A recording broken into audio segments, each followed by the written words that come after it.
නමෝ තස්සේ භගවතෝ අරහතෝ සම්මා සම්බුද්දස්සේ නමෝ තස්සේ භගවතෝ අරහතෝ සම්මා සම්බුද්දස්සේ නමෝ තස්සේ භගවතෝ අරහතෝ සම්මා සම්බුද්දස්සේ අයෝගේ යුඤ්ජමානත්තං යෝගස්මින් ච අයෝජයං අත්තං හිත්වා පියග්ගාහි පිහ තත්තානු යෝගිනීනං තී. ධර්මානුශාසනාවෙහි සදහැබර අනුග්‍රහක දායකත්වය දරන්නා වූ අය ප්‍රමුඛ මේ මොහොතේ ධර්මදේශනාවක් මගින් අපට සවන් දීම සඳහා ඉඩකඩ වෙන් කරගත්තා වූ ලක්වාසී ලෝකවාසී සදහම් ප්‍රිය පින්වතුනි, නිවනට උපනිශ්‍රේ වන ස්වාමීන් වහන්සේ කැමති පරිදි ධර්මදේශනයක් තමයි මාතෘකාව.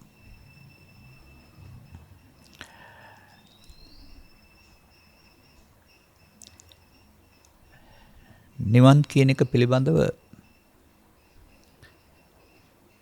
සමාජයේ විවිධ මත දරනවා.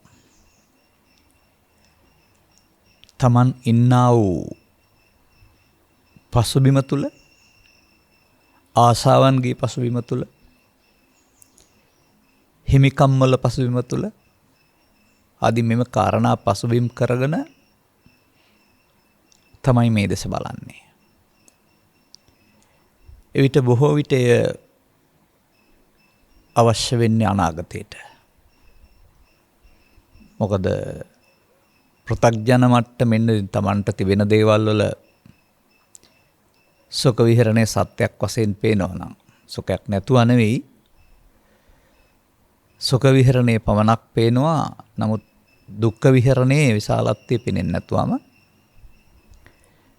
එය අද ලබනවට වඩා, අද ලබන්ට මහන්සි වෙනවට වඩා බොහෝ දෙනාට අනාගත ප්‍රාර්ථනයක් වෙන එක හොඳයි.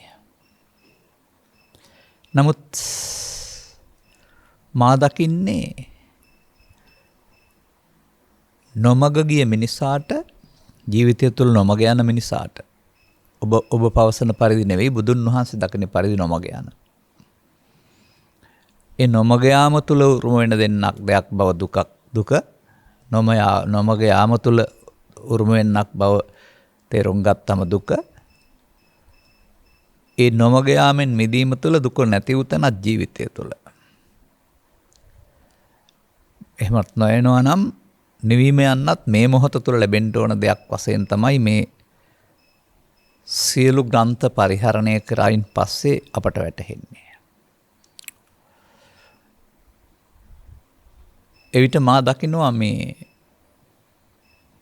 ආර්ය දෘෂ්ටිකෝණයෙන් පරිබාහිරව යමින් මිනිසා හොයන්නෙත් ඒකම තමයි, නිවීම. නමුත් එය එක ප්‍රශ්නයකට විසඳුමක් හොයනකොට ප්‍රශ්න ගොඩක් බවට පත් වෙමින්, ඇතුළත සහ ගැට පිට සහ දෙපැත්තෙම ගැට ගැහෙමින් අවුල් වෙන හැටි දන්නේ නැති වුණාට අවුලක් බවට පත් වෙනවා.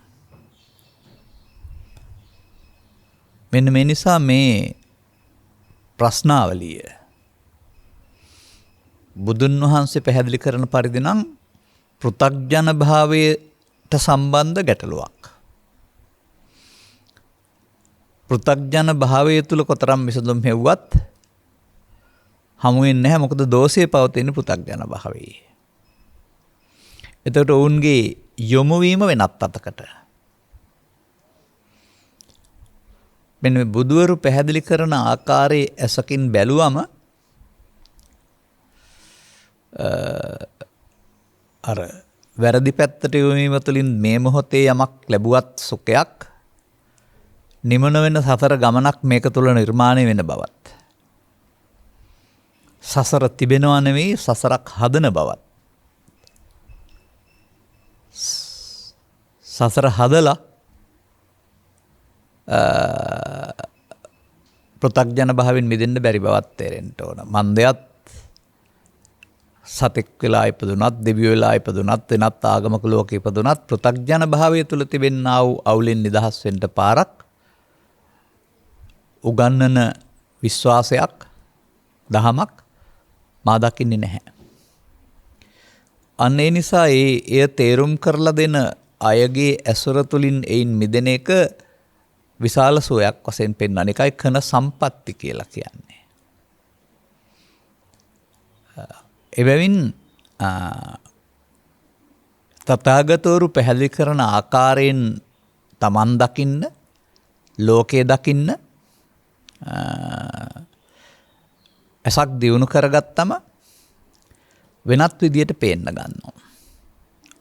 ඔබ දකින්න දෙයට වඩා නිර්වෘල් දැකීමක් දකින්න ගන්නවා. අන්න ඒ තුල පවතින වේදිත සුඛයට වඩා අවේදිත සුඛය වටින බව සහ එහි අවශ්‍යතාවය කෙනෙකුට ඇති වෙනවා. වේදිත අවේද දෙකේ පදේ වරද්දා ගන්නත් එපා. වේදිත විඳින, අවේදිත විඳින්න නැති කියලා. එහෙම නෙවෙයි එකකින් පෙන්වන්නේ. වේදිත කියන එකේ තේරුම විඳීම මමත්වෙන් ගන්නා කියන එක. අවේදිත කියන එකේ තේරුම විඳීම මමත්වෙන් ගන්න නැති කියන එක. නැත්නම් විඳීමක් නෑ නෙවෙයි. සුසුකං වත ජීවාම වේරිනේසු අවේරිනෝ වේරිනේසු මනුස්සේසු විහරාම අවේරිනෝ. වෛරයේ උත්සාහවත් මිනිසුන් අතර එබඳු වෛරයක් නැති අපි සුවසේ ජීවත් වෙමු. එහෙම නැත්නම් රතන සූත්‍රයේ සඳහන් වෙන ආකාරයට නොමිලේලත් නිවන් සැප වළඳනවා කියලානේ පෙන්වන්නේ. තීපත්තිපත්ත අමතං විගහය ලද්දා මුදා නිබ්බුතින් බුඤ්ජමානා. එතකොට බුඤ්ජමානා කියන එකේ සාමාන්‍යයෙන් ආහාර ගන්නවා කියන අර්ථය බුඤ්ජති කියලා ගන්න. මෙතන පෙන්වන්නේ නොමිලේලත් නිවන් සුව විඳිනවා කියන එක. ඒ නිසා අවේදිත කියන එකේ තේරුම අර මරණයෙන් පස්සේ මෙහි පුද්ගලයෙක් ඉන්නවා, පුද්ගලයෙක් නැති වුණාම තියෙන සැප කියලා හැම හිතන්න එපා. මොකද එහෙමත් කතා කරන අය මට හමු වෙලා තියෙන නිසායි පෙන්වන්නේ. නමුත් ඉතින් මම ඔකට ඉඟියක් දෙනවා ඔබට. මේ තේරුම් ගන්න පහසුම උදාහරණය දෙනවා. ඔය සමාජයේ පවතිනවානේ මිග්‍රේන් කියලා තද හිසරදයක්. ඒක හැදුනහම කතා කරන්න බැරි, සද්ද අහන්න බැරි, කවුරුත් පේන්න බැරි, ජීවි නසා ගන්නම හිතෙන තත්ත්වය උග්‍රට යන සමහර අයට. පීඩාවක්, තද පීඩාවක්. නමුත් මේක යම් හේකින් මේ පීඩාව විඳින්න දඟලමින් කෑ ගහමින් ඉඳලා මොකක් හරි හේතුවකින් නිින්ද ගියොත් එහෙම. පැයකින් හමාරකින් අවදි වෙනවා. අර හිසේ තිබිච්ච වේදනාව, පීඩාව ආගිය අතක් කොහෙවත් නැහැ. පුදුම සුවයක් දැනෙන්නේ. දැන් සුවයක් නෙමෙයිද? ඒ සුවය කියන්නේ අමුතුවෙන් පිටින් ගත්ත එකක්ද, අර පීඩාව නැති එකද? එඳ මේ දුක නැති එකම සැප කියලා තේරුම් ගන්න බලන්න. ඉතින් දුක නැති එකම සැප වුණාට ලෝකේ පෘථග්ජන පුද්ගලයෙකුට ලෝකෙත් එක්කලා සම්බන්ධතා ඇති කරගන්න ගියාපුවම ඔහු ලෝකෙත් එක්ක බැඳිලා මේ සැප විඳින්න ගිහින් සැප දුක දෙක තුල සැප විඳින එක අහිමි වෙන එක දුකක් බවට පත් කරගන්නවා, දුකම දුකක් බවට පත් කරගන්නවා. ඒ නිසා අර ඔස්සේ හිතන්න දුක්ඛ නිරෝධේ ඥානං, දුක නැති වූ තැන, ඒ පෙන්වන්නේ අර දුක නැති වූ තැන. ඒකට මාර්ගය. මේ මොහොතේ ඔබට යම්කිසි කාරණයක් නිසා තැවිල්ලක් දුකක් හට ගන්නවද? දැනට ඒ ඔබ වැරදි ආකාරයෙන් පුරුදු කරගත්ත නිසා, බාහිර සිද්ධියක් නිසා ගන්නකෝ, අලාභයක් හෝ නින්දාවක් නිසා. නමුත් ඔබ මේක තේරුම් ගත්තම අර බාහිර කාරණේ දුක වශයෙන් පේන එක නිලුම් කොලයට වැටිච්ච වතුර බින්දුවක් වගේ. ආපහු යනවා. ඒක මෙහාට එන්නේ නැහැ. ඒක නිසා අපට රිදීමක් වෙන්නේ නැහැ. මෙන්න මේ බාහිර ලෝකේ සිදුවෙන සිදුවීම් බාර නොගන්නා තැනට සිත හදා ගන්න ඕන, මරණයටපත් වෙලා හරි අනාගත ශාසනයක් හරි නෙවෙයි. ජීවත් වෙන මිනිස්සුන්ට සුඛය ඕන නම් අද. මේ සඳහා ගත යුතු ක්‍රියාමාර්ගයට එරෙහිව තමයි සමාජය යන්නේ. මේ ගාතාවක් මම ගත්තේ සමාජ ඔය වැරදි පැත්ත පෙන්වලා දීලා අදාළ තැනට යන හැටි පැහැදිලි කරන්න. බලන්න මේකේ තියෙනවා අයෝගේ යුඤ්ජමානත්තං කියලා. ඒ කියන්නේ අයෝග කියන්නේ නොයෙදෙන්න ඕන දේවල් වල. අයෝග්‍ය කියලා කතා කරලා අදාළ තියෙනෙත් ඒක තමයි. ඒකෙන් පෙන්වන්නේ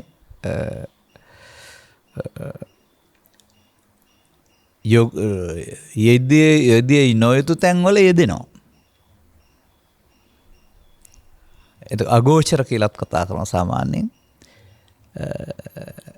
ඒ වගේම යෝගස්මින්ච අයෝජේ යෙදෙන්න ඕන තැන යෙදෙන්න දන්නේ නැහැ. යෝග කියන වචනේ ඔය ව්‍යායාම වලටත් තියෙන යෙදෙනවා කියන අර්ථය තියෙන්නේ එතකොට මේ ජීවිතය තුළ පැහැදිලි කරලා තිබෙනවා මේ යෙදෙන්න ඕන තැන නොයෙදෙන්න ඕන තැන යෙදෙන කියන එක. අත්තං හිතාය පියග්ගෙහි. ඒ වගේම ඒක තුළ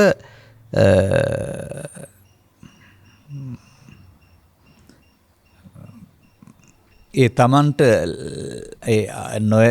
නොයදිය යුතු තැන යෙදීමෙන් ලබන කිසියම් ආකාරයක ආස්වාදයක් තියෙනවා නම් ඒක තමයි තමන්ට යහපත පිණිස පවතින්නේ කියලා එහි ඇලිලා. එහෙම නැත්නම් අනිත් එහෙම පෙනුමට විවිධ සුඛ විහරණයෙන් ගත කරන අය දැකලා මටත් එහෙම වෙන්න නැත්නම් කියලා හිතනවා. නමුත් බලන්න ඒකේ තේමාව නොයදිය යුතු තැන යෙදෙන යෙදිය යුතු තැන නොයදෙන. කුමක්ද මේ නොයදිය යුතු තැන යෙදෙන නැත්නම් එකතු නොවිය යුතු දේ සමග එකතු වීම කියලා කියන්නේ? අන්න ඒක තේරුම් ගන්න වෙනවා. සාමාන්‍යයෙන් දකින්න දේවල් තිබෙනවා. ඔය උත්සව සමයන් තිබෙන්නේ. වෙසක් පොසොන් ආදී ඒ වගේ අවස්ථාවලට විශේෂ ධර්ම දේශනා එහෙම යොදාගත්තම අපට ආරාධනා ලැබෙනවා ඔය රාජකාරී මට්ටමින් ඉහළ තනතුරු දරන්නා වූ පරිපාලන සම්බන්ධ අයගේ ආයතනවල ධර්ම දේශනාව කරලා ඉවර වුණාම ඒක චාරිත්‍රානුකූල ධර්ම දේශනාවක් වුණා යරුණාම එයින් අපි යෝජනා කරන දේ ගැන වුන් සැලකිලිමත් නැහැ. වුන් කියන්නේ භාවනාවයි රස්සාවයි එකට කරන්න බෑ. ඒක වාස්සේ කරන්න ඕන දෙයක්. අන්න එහෙම තමන් ඇතුළතින් විතර්කයක් අරගෙන අරක මග අරිනවා. මේ ගන්න ඕන දේ ගන්න අර තමන්ගේ හිතේ තියෙන විතර්කය බාධා කරනවා. නමුත් අපි දකිනවා පෘථග්ජන පුද්ගලයෙක් මේ ගන්න ඕන දේ ගන්න නැතුව පමා වෙන තරමටම චිත්තාභ්‍යන්තරයේ පිරෙන්නා වූ අර දුක්ඛ මූලය බලවත් වුණාම බලවත් වෙන තරමට පස්සේ නිදහස් වෙන්න බැරුව යනවා. අගට යන තරමට නිදහස් වෙන්න අපහසුයි සහ කාලය මදි. එතකොට මුලින් හෝ මැදින් ගන්න තරමට අර පරිහානිය වැළැක්වී පරිහානියවත් නතර වෙනවා. නිදහස් වෙන එක පස්සේ කරමුකෝ. එනිසා පෘථග්ජන පුද්ගලයා සතුව පවතිනා වූ න්‍යාය තමයි ගෙදර හිටියත් රැකියාවක හිටියත් මොන දේ කළත් අර ඔහුගේ දර්ශනය අනුව පරිහාන ධම්මං වූ භික්ඛවේ දේසිස්සාමි කියන පදය පෘථග්ජනයාට උරුම එකක්. එකකින් වෙන දේ. නමුත් එහින් ලැබෙන්නා වූ මොනම හරි ආස්වාදජනක දේවල් නැත්නම් පිළිගැනීම් ප්‍රශංසා එහෙම නැත්නම් තවත් ඒ වගේ කාරණා ජනතාවගේ ආදරේ හරි මොනවා හරි කාරණා නිසා ඒකට රැවටෙන පුද්ගලයා මටත් එහෙම වෙන්න නැත්නම් කියලා හිතනවා කියලා නෙවෙයි කියන්නේ. එතකොට ඒකත් එක්තරා විදිහක අර තමන්ගේ ඇසින් බලා වැරදි ආකාරයක අවබෝධයක් ලබා ගැනීම. තමයි අයෝගය කියන්නේ මොකක්ද එතකොට? සාමාන්‍යයෙන් අපි කියමුකෝ ධනවත් වෙලා ඉන්නවා. එතකොට ධනවත් වෙලා ඉන්නකොට නිවෙස් සුඛ විහරණේ, වාහනවල සුඛ විහරණේ, ආදී සුඛ විහරණේ අපේනවා. බඩු මිල ඉහළ ගියාට දැනෙන්නෙත් නැහැ. මොකක්වත් ඒ වගේම ගමන් බිමන් යන්න බාධාවකුත් නැහැ. බස් රථ නැති වුණා කියලා ප්‍රශ්නෙකුත් නැහැ. තමන්ගේ වැඩ කටයුතු කරගන්නවා. එතකොට මටත් එහෙම ඇත්නම් කියලා හිතනවා. නමුත් අර පුද්ගලයා ඒවා හොයා නැති වෙන්නේ දවසට නැත්තම් මාසෙට කෝටිපතියෙක් වෙන්න බැහැනේ වෙහෙස මහන්සිලා හොයාගත්තාම. ඒක ක්‍රමයෙන් දියුණු කරගෙන අපහසුවෙන් පහසුවට එන්න වෙනවා. නමුත් ගහෙන් ගෙඩියෙන් ආසේ හතු පිපෙන්න ආසේ කියලා තමයි ඊටා ඉක්මනින් ධනවත් වෙන අය ඉන්නවා. බැලුවම ඇතුළතින් යෙදිලා තිබෙන්නේ අයෝගේ. යෙදෙන්න ඕන නැති දේවල් වල මතක තබා ගන්න වෙනවා.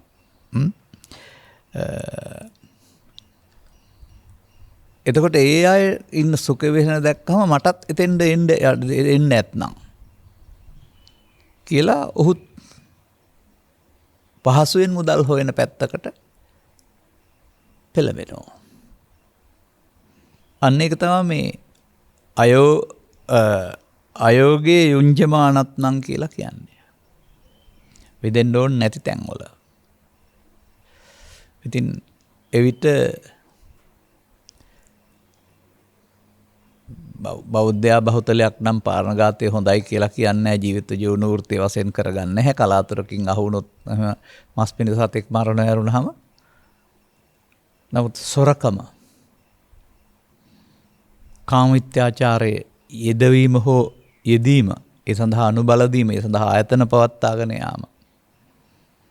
එහෙම නැත්නම් හොරවරු වංචා කියලා කතා කරන්නා වූ ඔප්පුතිරප්ප මගින් සහ තවත් කාරණා මගින් බඩු භාණ්ඩ සොරකම් කිරීම ආදී කොට ඇති මේ විදිහට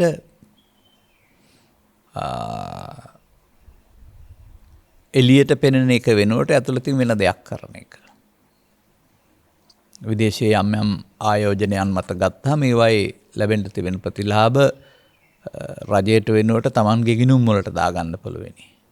අපි දන්නේ නැති මෙහෙම දේවල් සිදු වෙනවා. එහෙම නැත්නම් ඒකේ විශේෂ කොමිස් එකක් ගන්න පුළුවනි. එහෙම අයුතු ක්‍රම තියෙනවා. එතකොට මේවයින් පෝෂණය වෙන්නේ මොකද්ද කියලා දන්නේ නැති නිසා නෙමේ මෙහෙම කරන්නේ. දැන් මේ පසුගිය දවසක ධර්ම දේශනාවක් කරමින් මම අංගුත්තර නිකායේ තික නිපාතයෙන් තීනි අකුසල මූලානි කියලා ලෝභ කියන වචනේ තේරුම පැහැදිලි කළා. කෙනෙකුගේ දෙයක් අයිති කරගන්න, අපහාසයටපත් කරන්න, ගමෙන් නිරපන්ට, එහෙම නැත්නම් ඒ දේවල් අයිති කර ගැනීම සඳහා යంత్ర මන්ත්‍ර ගුරුකම් මේවා ආදී මොනවා හරි දෙයක් කරනවා නම් බලේ පාවිච්චි කරන්න. ඒක අකුසලයක් කියලා. දැන් මේ අයෝගයේදී කියන වචනේ පෙන්වන්නේ එතකොට මේකෙදි ලෝභයේ යෙදෙන්නේ. මතක තබා ගන්න ඕන. එහෙම නැත්නම් ප්‍රධාන වශයෙන් මෙතන ලෝභය නැත්නම් ද්වේෂය යෙදෙන්නේ. එතකොට ඒන් ලැබෙනා වූ ප්‍රතිලාභය ගැන හිතනවා ඇරුණාම, බාහිර ප්‍රතිලාභය ගැන ඇරුණාම මානසික පරිහානිය ඒන් Tamanගේ අනාගත විපාක වාරයට හේතු ඉතුරු වෙන කාරණා මේව බැලුව හිතන්නේ නැහැ. මේක මේ සමාජයේ බහුතරයක් තුළ දකින්න තියෙන දෙයක්. සාමාන්‍යයෙන් මම මෙහෙමත් දකිනවා ඕක. අපි කියමුකෝ යම් ආයතනයක යම් දේවල් සිදු වෙනවා, හොරකම්, මරකම්, වංචා. එතෙන්ට අලුතිනුත් කවුරු හරිපත් වෙලා යනවා. ඉතින් බැලුවම ඔහුගේ යන්නේ අවංක භාවයෙන්. නමුත් ඉන්න බහුතරයක් වංක භාවයෙන් නම් මං විතරක් අවංක වෙලා මොකටද කියලා ඔහුත් අර ගොඩට වැටෙනවා. එතකොට අයෝ යෙදෙන්න ඕන නැති තැන යෙදුනා. අන්නේ විදිහට වැරදි කරන බහුතරයක් තුල ඊළඟ පුද්ගලයාත් ඒ පැත්තට වැටෙන්න පෙළඹවීමක් තිබෙනවා. මං විතරක් මොකටද අවංක වෙලා කියලා, මං විතරක් මොකටද රට ආදරය කරලා හැම කියලා ඒකට තව සාධාරණ හේතුකුත් යොදා ගන්නවා. නමුත් මේ යමක යෙදීම තුළින් සිදුවෙන්නා වූ පරිහානියට වග කියන්න ඕන මව හෝ පියා හෝ රජය හෝ ආයතන සංග්‍රහය වුණ වෙයි. අහු වුණොත් සමහර විට ආයතන සංග්‍රහය මට්ටමින් දඬුවම් ලැබේවි. අහු නොවුනත් මේ මෙන්න මෙතන මේ අයෝග්‍ය කියන වචනේ තියෙනවා තවත් පදයක්. නුනුවණින් මෙනෙහි කිරීමක් සිදු වෙනවා. අයෝනිසෝ මානසිකාරයක්. අන්න ඒකයි තේරුම් ගන්න ඕන. එතකොට දැන් මේ අපි මේ කතා කරන්නේ නිවීමට උපනිශ්‍ර වෙන ධර්ම දේශනාවක්. නමුත් මේ පැහැදිලි කරන්නේ නිවීමට බාධා පැත්ත වැඩි දියුණු කරගන්නවා. අනේක තේරුම් ගන්න වෙනවා. ජීවිතය තුළ අර බාහිර සැප සම්පත් අවශ්‍යයි. රැක ගැනීම, සුරක්ෂිත කරගෙන දියුණු කර ගැනීම, ලබා ගැනීම අවශ්‍යයි. එහෙම නැති ලෝකයක් තියෙන්න බෑ. නමුත් ඒවායේදී අන් අය පරයා යන්නට, එහෙමත් නැත්නම් ආත්මාර්ථය ඉස්මතු කරගන්නට ඒ වගේ පැත්ත යොදා ගත්තොත් එතකොට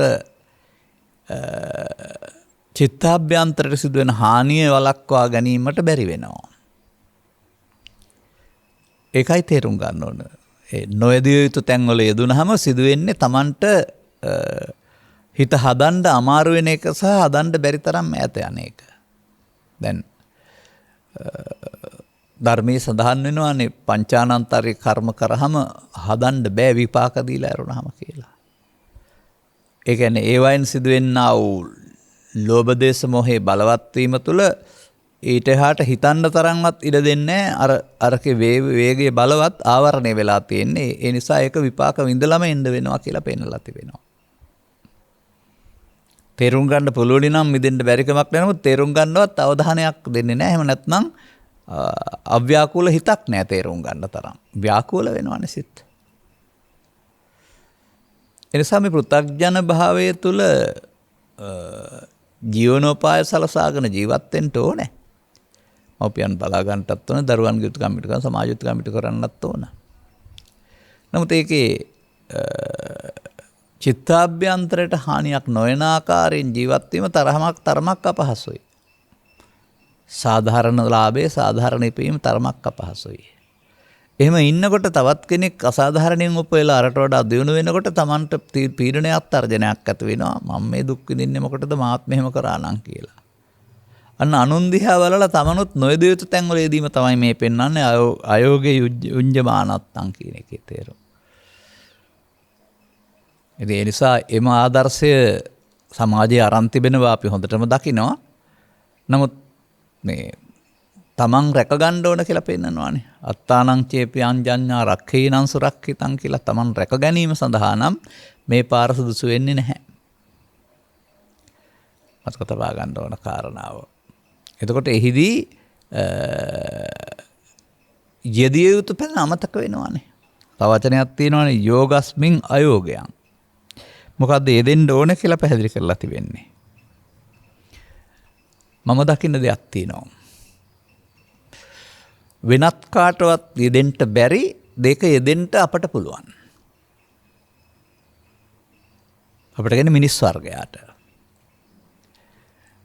කොහොමද මායක පැහැදිලි කරන්නේ? ඔබට පෙනුන්නේ නැති වුණාට බුදුන් වහන්සේ විශ්වාස කරන්නකෝ. නිරය නැත්තම් තිරිසන් යෝනිය ආදී අපාගත සත්වයෝ මොනවද විඳින්නේ? දුක් විඳිනවා. කළ පව් වලට දුක් විඳිනවා. ඒ දුක් විඳින එකෙන් නිදහස් වෙන්න උන්ට දෙන්න පුළුවනිද? බැහැ. විඳලා ඉවර කරනව ඇරුණාම දෙන්න බැහැ. දාන සීල ආදී ඉහළ මට්ටමින් කරලා ඕපපාතික දෙවියන් බවට පත් වෙනවා. දැන් ආරම්භයේ පටන් අවසානයේ දක්වාම සුඛ විහරණයක් කරනවම දුකක් කියන එකක් තේරෙන්නේම නැහැ. දැන් ඉතින් ඒ සුඛයෙන් ජීවත් වෙනවා. ඒ සුඛයන් ජීවත් වෙන කෙනෙක් කවුද? දුකින් මිදෙන්න කල්පනා කරන්නේ. ඔහුට ඒ සුඛ විහරණයෙන් අන්ධවීම තුල යෙදෙන්න හැකියාවක් නැහැ. නමුත් අපේ රටේ නම් ඉතින් දෙවියොත් බණ අහනවා, දෙවියොත් පින් කරනවා, දෙවියොත් මාර්ගඵලලව ඉතින් එහාට භාවනා කරලා කරනවා කියන අය ඉන්නවා. මට නම් කන සූත්‍රයේ කියවයින් පස්සේ කන සූත්‍රයේ පෙන්නනවා අපට ලැබිලා තියෙන මහ විශාල ලාභයක් කියලා. අනිත් අයට ඒ ලාභය ලැබිලා නැහැ කියලා පෙන්වලා තිබෙනවා. මන්දයත් දුකටපත් පුද්ගලයාට ඒ විඳින්න වෙනවා, සැපටපත් පුද්ගලයාට ඒ විඳින්න වෙනවා. මිදෙන්න බෑ. විඳලා ඉවර වෙනවා. විඳලා ඉවර වෙනවා. දුකත් ඉවර වෙනවා, සැපත් ඉවර වෙනවා. එතකොට ඊට එහා පැත්තට සැප විඳු කෙනාටත් ආපහුත් ආයෙත් සැප පිළිබඳ ශක්තිය ඉවරයි, ආයෙත් දුකටපත් වෙන්න සිද්ධ වෙනවා. නමුත් අපට තිබෙනවා මේ දෙපැත්තටම අදාළ සැප දුක දෙක. අන්න ඒ දෙකෙහි ආත්මකට ගැනීම තුළ තමයි අර අපාගත වීම දෙවියන් අතරට යාම සිදු වුනේ. ඒ නිසා ඒ ගමන නවත්තන්නට අවශ්‍ය යෙදෙන්න පුළුවන්කම තියෙන්නේ අපට. ඒ නිසා තමයි මිනිසාට තිබෙනා වූ කන සම්පatti කියලා කියන්නේ. ඇස කන නාසය දිවකය තියෙන එක සෙන සම්පත්තිය කියලා කියනවා සමහර අය. එහෙනම් සතුන්වත් තියෙන්නේ ඔය. නෑ. ඒ වයින් හම් වෙන කාරණාව දෙකට බෙදලා දෙපැත්ත හදාගන්න එක වෙනුවට, ඒ කියන්නේ කාම දුගතිය කාම සුගතිය හදාගන්න පාර යනවා වෙනුවට ඒක ඒ ෂණයෙන් ඒ දෙකට එකතු නොවීමෙන් ලබන්න ඕන සම්පත්තියක්, ෂණයෙන් ලබන සැපත නිර්වාණය කියලානේ කියන්නේ. ඒ ෂණේදී මේ දෙකට එකතු නොවීම තුළින්, මේ දෙක අල්ලා නොගැනීම තුළින් වෙනත් මාවතක් ඉවර වෙනවා. ඒකට කියනවා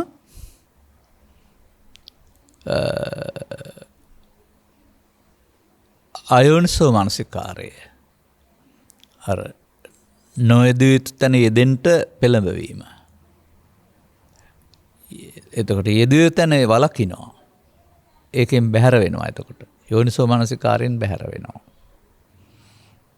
එතකොට තමන් ආත්මාර්ථකාමී වෙනවා. ආත්මාර්ථකාමී වෙලා මොකද වෙන්නේ? ශික්ෂණ ප්‍රතිපදාව අතහැරලා දාලා අර අන් අය වගේ මාත් වෙන්න කියලා ඒ පැත්තට මටත් එහෙම වෙනවයි කියලා ඒ පැත්ත හොයන්න ගන්නවා. දැන් සම්පූර්ණයෙන්ම යන්නේ නිර්වාණ ගාමිනී ප්‍රතිපදාවක් නෙවෙයි, නිර්වාණ විරෝධී ප්‍රතිපදාව. මේක සාමාන්‍ය සමාජය තුළ අපි දකින දෙයක්. ඒක එහෙම කරගෙන යමින් පිටපැත්තට පෙන්වන්න පුළුවන් ආගමික ජීවිතයකුත් තියෙනවා. ඇඳුමින් හරි, සංකේත වලින් හරි, බාහිර වශයෙන් කරන්නා වූ යහපත් ක්‍රියාකලාප කරන්න පුළුවනි. එහෙම ඒක සමාජයේ සමහර විට විවෘත වෙනවා. මට මතකයි එක්තරා චරිතයක් පිළිබඳව යම් තැනක පිළිඅරන් තිබුණේ අන් අයට උදව්පකාර පරිත්‍යාගශීලී සමාජ හිතකර චරිතයක් කියලා. නමුත් පසු කාලීනව හිමි වෙනවා නිවසේ යම් තැනක රසකිලිය වෙන්නත් පුළුවනි වල්ලා දාපු මිනිහක්. ඒ අතුරුදහන් වීමක් සම්බන්ධයෙන් පරීක්ෂා කරපුවාම අතුරුදහන් වෙලා තියෙන එතනදී ඝාතනය කිරීමක්. එතකොට අන්න ඇතුළත චරිතය අරක පිටපැත්තට පෙන්නනවා සත්භාවයක්. දුෂ්ට චරිතය.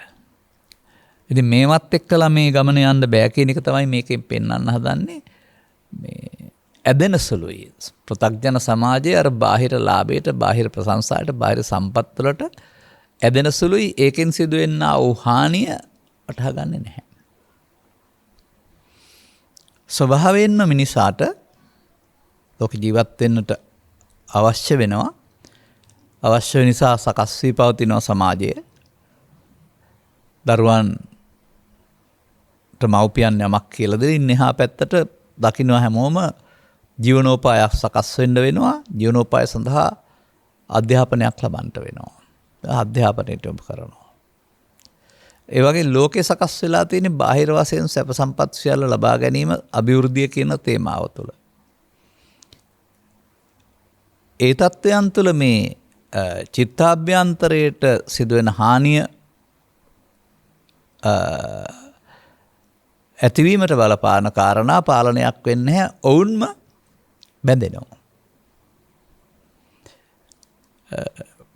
මා දකින්නවා මේක තුළ මේ ග්‍රන්ථයන් තුළ සමාජයේ හිතනවට වඩා වැරදි මේ වෙනස් දෙයක් තමයි මේ ලෝභ දේශ මොහ පෝෂණය කියලා කියන්නේ. ඒක අපි කතා කරන කෑමක් බීමක් සම්බන්ධ කතාවකට වඩා බාහිරට පේන දෙයක් බලනවට සම්බන්ධයට වඩා මේ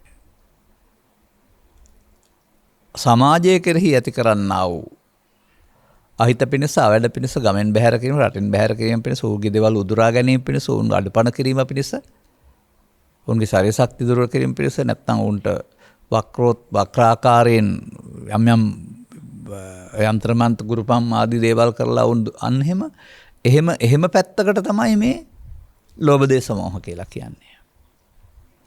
අනේ ලෝභ දේශ මොහ බලවත් වෙන ක්‍රියාමාර්ගයක නම් වැඩෙන්නේ ඉදෙන්නේ Taman. එතකොට අයෝගී ඒ ඉදියුතු තැනකේ දෙනවා. ඒ වෙනුවෙන් ඔහුට මහන්සි වෙන්න ඇරුණාම මේ ලෝභක්ඛය, දේශක්ඛය, මෝහක්ඛය නිබ්බානම් පදයට අවතීර්ණ වෙන්න ඔහුට වෙලාවක් කලාවක් ඕනකමක් නැහැ. අන්න ඒකයි මෙතන මේ පැහැදිලි කරන්න තියෙන්නේ. අය දිස බලා ඒවයින් ඔවුන් ලබන බාහිර සුඛ විහරණය බලා මටත් එහෙම වෙන්නේ නැත්නම් කියලා පතනවා.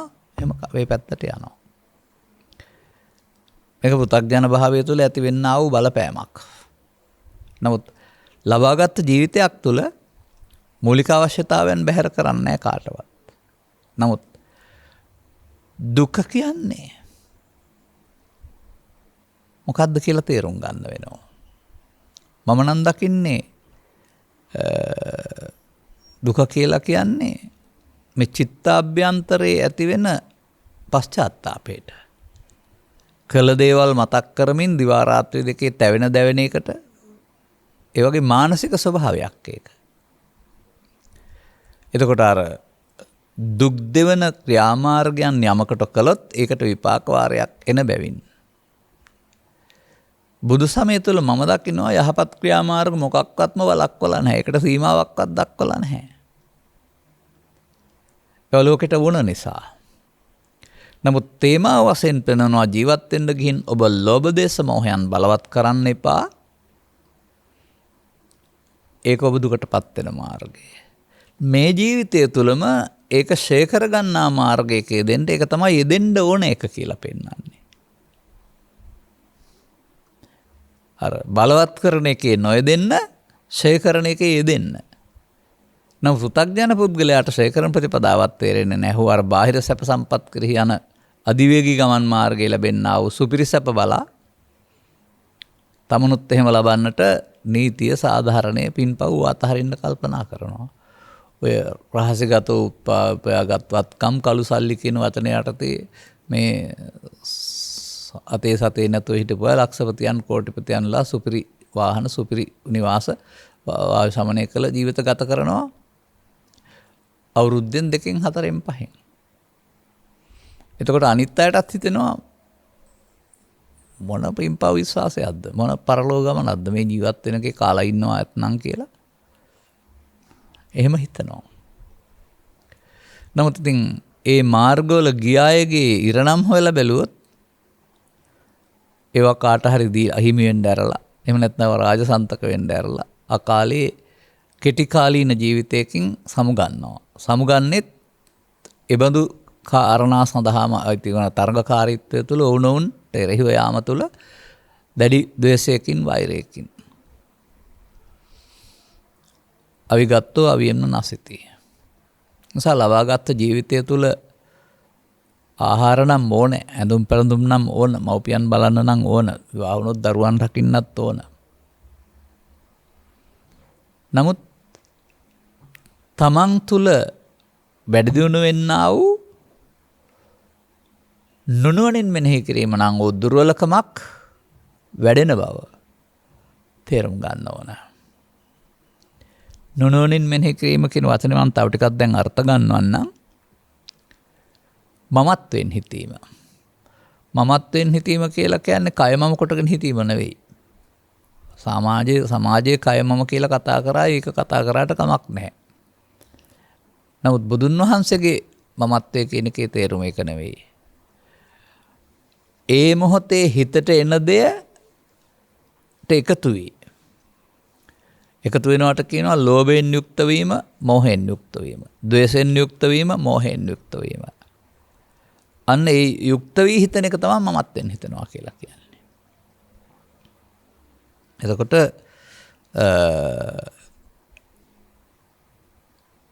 ලෝභෝ අත්තං නජානාති ලෝභෝ ධම්මං නපස්සති. අනත්ත ජනනෝ ලෝභෝ අනත්ත ලෝභං චිත්තපකෝපනෝ. අනත්ත ජනනෝ දෝසෝ දෝසං චිත්තපකෝපනෝ. අන්දන්තමං තදා හෝති යං ලෝභං සහතේ නරං අන්දන්තමං තදා හෝති යං දෝසං සහතේ නරං. අන්න ඒ කියන කාරණේ අන්ධ භාවයට පත් වෙන්න එපා ජීවිතය තුළ කියන එක තමයි බුද්ධාවාදය. අන්ධ භාවයට පත් වුණොත් ඊට පස්සේ ඉතින් අන්ධ කියන්නේ දැස් අන්ධයක නෙමෙයි අර හරි වැරදි හොඳ නරක නොපෙනෙන එක. ලබාගත් ජීවිතය එතකොට අර දෙවියන් අතරට යන්න තියෙන පාරත් අතහැරලා ෂණ සම්පත්තියෙන් වැඩක් ගත්තේ නැහැ. අර දුක් විපාක විඳින්න ඕන තැනට යන්න වෙනවා. ගැලවෙන්න බෑනේ. හොඳට තේරුම් ගන්න මේ විඳින්න ඕන තැනට ගියාපම දුක් විපාක විඳින්න සැප විතර විඳින්න ඇරුණාම ගැලවෙන්න බෑ කියන එක. ඒ විඳින්න කියන එකේ තේරුම ඒකට මමත්වෙන් ඇලිලයි කියන එක.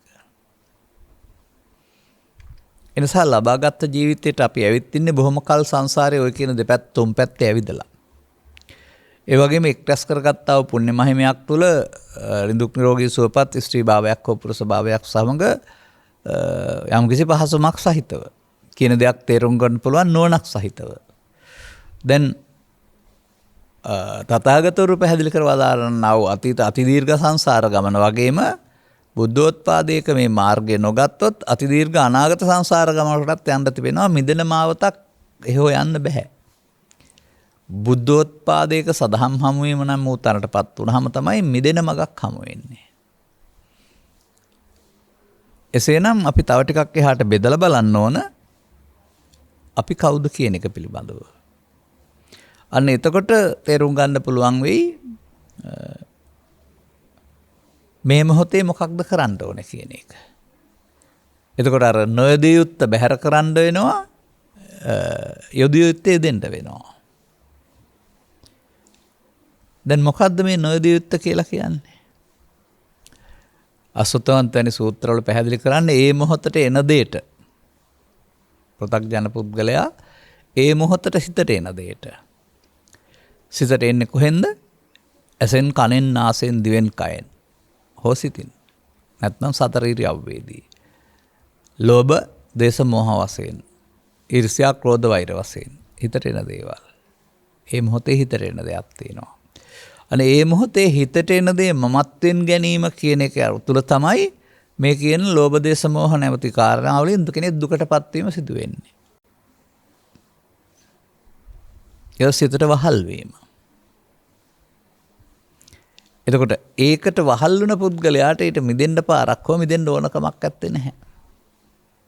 අද බුදුවරුන්ට සවන් දීම තුළ මේ පුද්ගල ක්‍රියාකාරීත්වය උන්වහන්සේ පෙන්වා දාරනවා මේක ජීවිත කාලය තුළම ක්‍රියාත්මක වෙන්නා වූ එක ආත්මයක එක ජීවිත ක්‍රියාවලියක් නොව ඒ මොහොතේ උපදින හැඟීමට අනුව ඒ මොහොතේ ක්‍රියාවලියක් කියලා. ගමනක් යනකොට කිලෝමීටර් 10 නම් ගමන 10 පුරාම ඉන්නේ නැහැ. හැම වෙලාවෙම පියවර දෙකක් තුල ඉන්නේ. එක පියවරක් තියලා අනිත් පියවර තබමින් ඉන්නේ. ඒ පියවරක් තැබීම විතරනේ කරන්නේ. අනගේ වර්තමාන මොහොත එක්තරා පියවරක් විතරයි මිනිස්සයාට. ඒ පියවර සසරට බැඳෙන්න පියවර තබනවාද මම කියන්නේ පාදයෙන් තබන පියවර නෙවෙයි මේ සිතෙන් ගන්න පියවර බැඳෙන්නේ නැති වෙන්න තබනවාද? අන බැඳෙන්න තබන එක තමයි මේ යෙදිය යුතු නැති තැන යෙදෙනවයි කියලා කියන්නේ. ඒ මොහොතම මිදෙන්න කටයුතු කරන එකට කියනවා යෙදිය යුතු තැන යෙදෙනවා. අර අන් අය දෙස බලා බාහිර සුඛ විහරණය හොයන්නේ නැතිව මෙන්න මේ කාරණාව තේරුම් ගන්න පුළුවන් වුණොත් ඔහුට අර අන් අයගෙන් ගන්න වැරදි ආදර්ශය වෙනුවට Tamanට වෙනත් මගක යන්න පුළුවන් වෙනවා. ඉතින් ඉතිහාසයේ පුරා මෑත ඉතිහාසයේ පුරා එබඳු වැරදි ක්‍රියාමාර්ග තුල කොහෙටද ගියේ රටක් ජාතියක් කොහෙටද ගියේ පුද්ගලයෙක් කොහෙටද ගියේ බඳු ධනවත්ව කොහෙද ගියේ කියලා හොයලා බලන්න. එබඳු ශනික කොටිපොත යන්න ඕන අය නැත්නම් ඒ බුදු වංචනික ව්‍යාපාර කරපු අය. ඇතැම් විට රජයේම දැලට අහු වෙනවා. ඇතැම් විට බලාපොරොත්තු වුණ ආකාරයේ රෝගී තත්ත්වයන්ටපත් වෙනවා. වගේ ආපහු විපාක වාරයකට මුහුණ දෙන්න සිදු වෙනවා. එතකොට මේ බඳු තත්ත්වයකදී මේ බඳු අයට මේ පශ්චාත්තාපයෙන් මිදෙන පාර තේරෙන්නේ නැහැ. එතකොට ඔහුට කියන්න වෙනවා මම මේ කරපුවටයි විඳින්නේ කියලා. අන්න තථාගතයන් වහන්සේ වදාහරනවා විපාකම් පටිසේවති මතක් වුණාම දුක් වෙන්න සිදුන දේවල් නම් කරන්න එපා.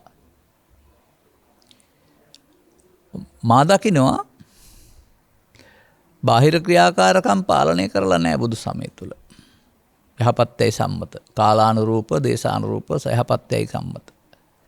නමුත් හැමදාමත් පාලනය කරන්න කියන්නේ ලෝභයේ වර්ධනය, ද්වේෂයේ වර්ධනය, මෝහයේ වර්ධනය. මේ තුන මිනිසාට දුක් ගෙනත් දෙයි. ජීවිතය තුළ මේක ඉවත් කරගන්න විදිහක් තේරුම් කරගන්න. එහෙමයි පැහැදිලි කරලා තිබෙන්නේ. මන්දයත් අරක අකුසලයේ ඒ අකුසලයේ චේතනාවට ආපුවම කරන කාරණා අකුසල් ඒක එකතු වෙන්නේ නැත්නම් අකුසලයෙන් වෙන්නීම කුසලයෙන් පෙන්නන්නේ. දැන් මෙතෙන්ට තව වචනයක් ගන්න වෙනවා. එහෙම හිතන්නේ නැහැ සමාජය. නමුත් මම මේක අරන් පෙන්නන්නම් ඔබට. මෙන්න මේ එන හැඟීමට එකතු වීම තමයි සංස්කාරයන්ගේ නිත්සුකාත්ම කියලා කියන්නේ. ඒ හැඟීමට එකතු නොවීමට තමයි අර නිත්සුකාත්මයට තමයි යෝනිසෝ මනසිකාරය කියලා කියන්නේ. එකතු නොවීමට තමයි යෝනිසෝ මනසිකාරය කියලා කියන්නේ. එකතු නොවීමට තමයි ගත යුතු මග කියලා කියන්නේ. එකතු නොවීමට එකතු වීම තමයි නොගත යුතු මග කියලා කියන්නේ. එනිසා ඔබ සවන් දී තේරුම් ගත්තම එදිනෙදා ජීවිතේට භාවනාව මට පේන්නේ. අවදි වූ තැන් පටන් නින්දට යනතුරු එදිනෙදා ජීවිතේ තමයි ඔබට. මොකද මේක තේරෙන විට ඔබ එකතු වෙලා යම් පැත්තකට. එනිසා ඔබ එකතු කරගත්ත කාරණාවලින් චිත්තාභ්‍යන්තරයේ කිසියම් ආකාරයක ඔබට ඇති කරන ආතතියක් පීඩනයක් එනවා. ඒක තමයි ඉතින් ඔබ ඔය අටලෝ දහමේ කම්පා වෙනවා කියලා කියන්නේ හිතට දුකයි කියලා කියන්නේ. ඒක ලෝකේ තියෙන දෙයක් වශයෙන් හිතන්න පුරුදු වෙන්න එපා. Taman හදාගත්ත නිසා සිත ඔබට දෙන වදයක් මේක. එහෙනම් සිතේ නැත්නම් ඒක වදයක් වෙන්නේ නැහැ නේද? එතකොට මේ කියන මූලයන් චිත්තාභ්‍යන්තරේ හටගන්නා වූ මුල් තුනක්. ඒ ඇතිතුරු ඔබට මේ පීඩනය නිසා ඇතිවෙනා වූ බලපෑම් වල අසහනේ පීඩාව විඳින්න සිද්ධ වෙනවා. මේ මුල් තුන ගලවපුවම අර හිසරදේ හැදෙන්න තියෙන හේතුව අයින් වුණාම හිසරදේ නැතුවා වගේ. දැන් එහෙමනම් මොනවද අපි බලන්න ඕන?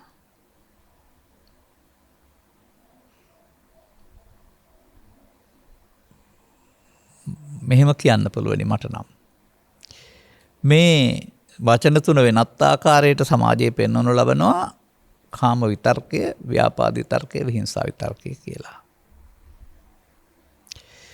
ඔබට මේක උපදින වේලාව පිළිබඳව ඔබට කිසියම් ආකාරයක කල්ැතුව අවබෝධයක් තියෙන්න වෙනවා. මන්දයත් සංසාරයේ පුරා මේකට එකතු වෙලා ප්‍රතික්‍රියා දක්වීම විශාල වශයෙන් බලවත් කරගෙන තිබෙන බැවින්. නොයදිය යුතු පැත්ත බලවත්, යෙදිය යුතු පැත්ත බලවත් නෑ. අන බුදු සමයෙන් මිනිසාට උගන්වන්න හදනවා නොයදිය යුතු පැත්ත දුර්වල කරන්නට යෙදිය යුතු පැත්තක්. ඒකට උන්වහන්සේ පැහැදිලි කරලා දාරනවා සිහියෙන් කටයුතු කිරීමයි කියලා අප්‍රමාදයේ පාවිච්චි කරන්න ඉගෙන ගන්න කියලා. අන්න ඔබට එහෙමනම් මේ අන්දව ලෝභයෙන් අන්දව, ලෝභ මොහයෙන් අන්දව, දේශ මොහයෙන් අන්දව කටයුතු කරන මොහොත ඔහුට යටත් නොවෙන්න. ඒ බලපෑමට යටත් නොවෙන්න. ඒ බලපෑම ශූන්‍ය කරගන්න. ඒ බලපෑම ඔබේ සිතින් ඉවත් කරගන්නට ඔබට තථාගතයන් වහන්සේ උන්වහන්සේ අත්හදා බලා ප්‍රතිඵල ලබාගත් ක්‍රමයක් පෙන්වලා තිබෙනවා. සිහින් කටයුතු කිරීමයි කියනලා අප්‍රමාදේ කියලා. එතකොට එහෙමනම් මේ මොහොත අපට පාවිච්චි කරන්න පුළුවන් දෙපැත්තකට. අර පෘථග්ජන සමාජයේ මේ මොහොත සසරට බැඳෙන ලෝභ දේශම බලවත් කරන දුක් බලවත් කරන පැත්තට පාවිච්චි කරනවා. දැන් ඔවුන් එතකොට නොයදිය යුත්තේ දෙනවා.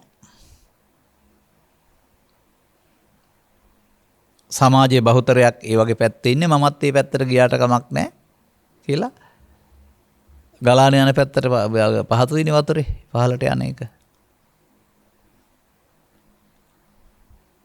සහචරයන් නැත්තම් සමාන වට්ටමේ ඉන්න අය කරන කියන ක්‍රියාකාරාන්තවල වුන් බාහිර ලබන්නා වූ දේවල් බලලා තමනුත් ඒ බඳු දෙයකට අහු වෙනවා පීඩණයට. නමුත් මේ ගැලවීම කියන මාර්ගයට හවුලක් නැහැ. ගොයන් හදන්න හවුලේ පුළුවන් වුණාට, ගොයන් කපන්න හවුලේ පුළුවන් වුණාට, කැඳ හදන්න හවුලේ පුළුවන් වුණාට ආඩි 7 දෙනාට ගැලවීම මාර්ගය තනියෙන් කරන්න ඕන කාරණාවක්. එබැවින් 16න් එකක් තරම් වන්නා වූ ආස්වාදනීය සුඛ ලෞකික සුඛ ඉක්මවා යමින් 16න් 15ක් තරම් වන්නා වූ මේ ලෝභ දේශ මොහ සංසිඳුන තැන සුඛය සඳහා සංසිඳවා ගන්න මොකක් කරන්න ඕනේද? සංසිඳීම කියන වචනට පෙන්වන්නේ යලිත් හටගන්න නැති පරිදි අවසන් කිරීම. දැන් චිත්තාභ්‍යන්තරයේ තිබෙනවා නම් සංසිඳිලා නැහැ එනවා. ඔබ ගැන කල්පනා කරලා බලන්න දැන් ඔබට සංසොන්ව හිටියට ඒ බඳු කාරණාවලදී ඔබ කොතරම් වෙනස් වෙනවද, අසංවර වෙනවද, අසංවේදී වෙනවද, පරිසවතන පාවිච්චි කරනවා මොහොනුවර වෙනස් වෙනවද කියලා. ඒ කියන්නේ ඔබට ඔබේ කය වචන වලට බලපෑමක් කරන්න පුළුවන් බලවත් බවක් ඔබේ චිත්තාභ්‍යන්තරයේ තියෙනවා ශේෂ වෙයි. එනිසා උදුන් වහන්සේ වදාරනවා ඒවම්පි තණ්හානුසය 97. අන්න එතනේ තියෙන එක තමයි තණ්හානුසය කියලා කියන්නේ. ඒක ඇතිතුරු නැවත නැවතත් දුක් ගෙනත් දෙනවා. අනර තණ්හානුසය නම් තමන් හදාගත්ත පැත්තයි දුක් ගෙනත් දෙන්නේ කියන එක ලෝකයා දන්නේ නැහැ. ලෝකයා ලෝකෙට දොස් කියනවා. අරෝධාමේ වෙනස් වීම අපට දුක් ගෙනත් දෙනවයි කියලා අවුවටයි වැස්සටයි පින්නටයි බඩු මිලිහෙල යාමටයි පහළ යාමටයි රජයටයි ඔක්කොටම දොස් කියන්න පුරුදු වෙලා ඉන්නවා. මන්දයත් ලෙඩේට මුල හොයාගන්න නැති නිසා. නිසා තමා තුළින් ඊට වඩා වෙනස්සාකාරයක දැක්මක් ඇතිකොට ගැරීම තුළින් ලෝක සිදුවීම් වලට ප්‍රතිචාර දක්වමින් නොසන්සුන් වෙන චිත්තාභ්‍යන්තරයේ සිටීමේ මතුවෙන්නා වූ මේ දුර්වලකම ජීවිතය තුළ විනාශ කර ගැනීම බුදු සමයේ ජීවන ප්‍රතිපදාවක් වෙලා තිබෙනවා. ජීවන ප්‍රතිපදාවක් කරගන්න කියලා තියෙනවා. එතකොට යහපත් ක්‍රියාකාරකම් මොකුත් බැහැර කරගන්න කියලා නැහැ. මේ සඳහා තථාගතයන් වහන්සේ වදාළ ක්‍රමයක් කියන එකේ තේරුම භාවනා ක්‍රමයක් කියන එක නෙමෙයි. ඒකට තියෙන පිළිවෙත් කීපයක් නැත්තම් මාර්ග කීපයක් උපනිශ්‍රය කරගන්න පුළුවන් වචන වලින් පැහැදිලි කර ප්‍රතිපදා කීපයක්. ඒ ඔක්කොම භාවිතා කරන්නට යන්නේ නැතුව එකක් භාවිතා කරනවා නම් ඔබට අනිත්යෙන් කරන දේ සිද්ධ වෙනවා. මෙන්න මේ නොයදිය යුතු තැන යෙදීම වෙනුවට යෙදිය යුතු තැන යෙදෙන්න. නොයුතු දේවල් බැහැර කරන්න. නැවත නැවතත් ඔබට සිදු වෙනවා ආරම්භයේ පටන් පරතර දක්වාම. ආරම්භ ධාතු, නික්ඛම ධාතු, පරක්කම ධාතු කියලා පැහැදිලි කරලා තියෙනවා. අන්න ගමන වෙන පැත්තකට යන්න පටන් ගත්තා. දැන් මේ සඳහා දරන්න ඕන වීරියක් තියෙනවා. ඒකට කියනවා වෙනසා වායාම කියලා. වායාම කියන්නේ එතන උත්සාහ කරන්න ඕනයි කියන එක. මේ උත්සාහය සඳහා උන්වහන්සේ සහයෝගයට ඔබට ලබා දෙනවා. මේ පරණ පාරේ යනකොට ඔබට තිබුණේ අසහියක්. මේකට එකතු වෙන්නයි ඔබ දැනගෙන හිටියේ. මේකේ ආදීන ඔබට පේනවා නම් ගියාපුවාම දැන් එහෙනම් මෙතෙන්ට මේකෙන් වළකින්නට දිනු කරන සිහියක් දිනු කරගන්න කියලා. මා දකිනවා ඒ බඳු දෙයකට එකතු නොවීන්නට දිනු කරගත්ත සිහියක් නැති එක තමයි සමාජයේ පවතින දුර්වලකම. ඔවුන් සිහිය කියලා එක්ක කතා කරાવી ඔය තමන්ගේ බඩු බහන්න තබා තියෙන තැන මතක් වෙන එකට. එහෙම නැත්නම් උන් සිහිය කියලා කතා කරાવી ඒ මොහොතේ පවත්වන ඉරියව් දිස බලන් ඉන්න එකට. අර සසරක් හදන්න නැති ලෙස අතීතයේ ඉවත් වෙමින් අතීතයේ හටගත්ත දේ මේ මොහොතේ ඉවත් වෙමින් වර්තමානයේ ඔස්සේ අනාගතයක් හදන්න නැති තැනට අදාළ කාර්යය මොහොතක් පාසා කරන්නට අවශ්‍ය මෙහෙයවීමට ක්‍රියාමාර්ගයේ ගැනීමට මේ වැඩේ මේ මෙතෙන්ට කරන්න පුළුවන් විදිහට බලයක් පවත්වන්නට අවශ්‍ය දෙයක් තමයි මේ අර ලෝභ බල, ද්වේෂ බල, මෝහ බල වෙනුවට සද්දා බල, විරි බල, සති බල කියලා කතා කරන්නේ. ඒක බලවත් කරන්න ඕන. විරේන දුක්ඛං අච්චේති කියලා තියෙනවානේ. අනේ නිසා අපි කිසිලෙස ආරම්භ නොකළා වූ බලවත් නොකළා වූ බලයක් ශක්තියක් ඇති කරගෙන ආරම්භ කරලා බලවත් කරන්න වෙනවා. ඒ බලවත් කරනවට තමයි වඩනවා කියලා කියන්නේ. වැඩි දියුණු කරනවායි කියලා කියන්නේ. එතකොට ආත්මාර්ථකාමීව බාහිර දේවල් ලබන මිනිස්සු යන පැත්ත අපි බලන්න ඕන නෑ. මේක තුල ඊට වඩා පරමං සුඛං. ගහක් යට හිටියත්, සොයිසල් මැදුරක හිටියත්, ආහාර හම්බ වුණත් නැතත් ඔය පෙන්නන්නේ ලෝසක මහරහතන් වහන්සේම ආහාර නැතුව හිටපු අය. නමුත් උන්වහන්සේ ලබාගත් නිවීම පිළිබඳව සොයක් නෑ කියන්නේ නැහැ. එතකොට සුමනා සූත්‍රයේ සඳහන් වෙන්නා වූ උපමාවෙ පෙන්නන්නේ සම්පත් සහිත සසම්පර රහිත දෙන්නම. නමුත් දෙන්නටම නිවීම ලැබුණොත් එහෙම ඒ සුවේ වෙනසක් නැහැ කියලා. අන්න ඒ විදිහට ලෝභ මූලයේ, දේශ මූලයේ, මෝහ මූලයේ සංසිඳීම උපසම සුඛයයි. සංසිඳීමෙන් ලැබෙන සුඛයයි. ඒ සංසිඳීමෙන් ලැබෙන සුඛයේ ස්වභාවය ඔබට තේරුම් ගන්න පුළුවන් වෙයි. ඔබව කලම්බන්න, ඔබව නොසන්සුන් කරන්න, බාහිර වචනයකට, ක්‍රියාකලාපයකට, සමාජයේ සිදුවීම් වලට මොනවටවත් බැරි වෙයි.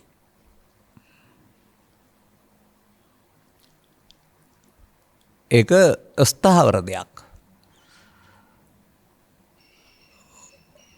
ඒ නිසා ඔබට පීඩනයටපත් කරන්න, ඔබ පීඩනයටපත් කරන්න බැරි වෙයි. මෙන්න මේ தත්වයන් ඔබට අත්දකින්න හම්බ වෙනකොට අර හිසිරදේ හොඳ වෙච්ච එකම සෝය කියලා හිසිරදේ තිබුණ කෙනා දන්නවා වගේ මේ ක්ලේශ පරිදාහේ නැති එකම සුඛයක් නේද? ඒකට ඊට පස්සේ ඇයි ලෞතුරු කියලා වදාලේ කියලාත් බලන්න. ලෞතුරු සෝය කියලා කතා කරන්නේ. ලෝකෙන් එතර කියලා බලන්නේ නැතුව ලෝකේ උත්තරීතර කියලා බලලා. ඒ නිසා ජීවිතය තුළ ජීවනෝපාය සකස් කර ගැනීම, වගකීම් කිරීම ආදී ක්‍රියාමාර්ගයෙන් බැහැර වෙන්න අවශ්‍ය නැහැ. නමුත් අර නොයදිත තැන යෙදෙන එකෙන් බැහැර වී යෙදිත තැන නොයදී ඉන්න ස්වභාවය අතහැරලා, ඒ කියන්නේ අරමුණට එකතු වීමෙන් ලෝභ දේශම බලවත් කරන එක නොයදී තැන යෙදෙන එකක්. ඒක එහෙම එකතු නොකර බලවත් නොකර අවසහරණ එක යෙදෙන්න ඕන එක. මෙන්න මේ එහෙම යෙදෙන්නට ලබාගත් ජීවිතයේ ඉදිරි කාලය තුල උදා වෙන මේ මොහොත පාවිච්චි කරන්න වෙනවා. ඒකට කාර්යය නැහැ. සතර ඉරියව්ව, පස් දොර, ඒ වගේම Taman කරන කාර්යය තුල තරමක් පහසුවක් තිබෙනවා. මං හිතන්නේ අර ඒ ගැන බලා ගන්නට අසීමිත කාර්යය වලින් ටිකක් බැහැර වෙන එක. අපකිච්චෝ කියලා පෙන්නන්නේ කෘත්‍ය ටිකක් අඩු කරගන්න ඕනේ කියලා. අවිවේකීවම කටයුතු කරන්න ගොත් ඒක බලා ගන්න වෙලාවක් නැතුව යනවා. නමුත් ඒ නිසා තරමක් කෘත්‍ය පාල සීමා කර ගැනීම තුළ මේ මොහොතට මේ මෝඩකමට එකතු නොවෙන්න ඔබේ සතිමත් බව පියවරෙන් පියවර දියුණු කරන්න පුළුවන් වෙනවා. එතකොට ඔබ මේ ත්‍රිවිධ විතර්කයට නැත්තම් මේ කියන මේ නොයදිය යුතු තැනට එකතු වෙන කෙනෙක්ද, එයා ආවහම යාට තැන දෙන්නේ නැතුව එයා එකතු නොවන කෙනෙක්ද කියලා ඔබට තේරෙවි. ඔබට එකතු නොවෙන්න තේරෙනවා නම් ඔබ තේරෙවි ඔබ පටිසෝතගාමී වෙලා කියලා. ඔබට වචනවත් දැනගන්න ඕන නැහැ. ඒකට තමයි පංච උපාදානස්කන්ධය අනිත්‍ය බලනවා කියන්නේ කියලා ත්‍රිපිටකේ පැහැදිලි කරලා තියෙන්නේ කියලා හිතාගන්න. නැවත නැවතත් ආරම්භයේ පටන් අවසානයේ දක්වා බලන්නේ නම් ඒ දිනු වෙන සතිය තුළ ඔබට අර ඔබ බලාපොරොත්තු වෙන මේ උපනිෂ්ඨ වෙන ධර්මතාවයට පියවර මාර්ගඵල පිළිවෙලින් නිහාත්ම වශයෙන්ම සම්බන්ධ වෙන්න, ඒ හිමිකරුවෙක් බවට පත් වෙන්න, මේ අහිමි නොවන සම්පතට හිමිකරුවෙක් බවට පත් වෙන්නට මං පෑදෙනවා. එමදු ධර්ම කරුණු පැහැදිලි කරන්නා වූ ධර්ම දේශනාවන්ට නැවත නැවතත් සමන් දෙමින් ඔබ අතින් සිදුවන සතරේ ප්‍රමාදය කුමක්දයි වටහාගෙන ඒ ප්‍රමාද මොහොත අප්‍රමාද මොහොත බවට පත් කරගනිමින් බුද්ධෝත්පාදයක සදහම් දෙසූ බුදුවරයාට උපහාරයක් වශයෙන් සහ ඒ සදහම්මි සරණ ලබා ගන්න පුළුවන් ශන සම්පත්තිලාභියෙක් වශයෙන් ඔබට මේ උත්තරීතර සැනසීමට හිම්වත් වෙන මඟ හිමි කරගන්නට, මඟ හෙලිපෙහෙලි කරගන්නට, මඟ අනුගමනය කරන්නට මෙම කරුණු පැහැදිලි කිරීම හේතු ආසනාව වේවායි කියන සුභාශිංසනය කරමින් මම අනුශාසනාව මෙසේ අවසන් කරනු ලබනවා. සබ්බිහිතෝ වජ්ජන්තු සබ්බ රෝගෝ විනස්සතු මාතේ බවත් අන්තරායෝ සුඛී දීඝායුකෝ භව හැම දිනාටම තෙරුවන් සරණයි.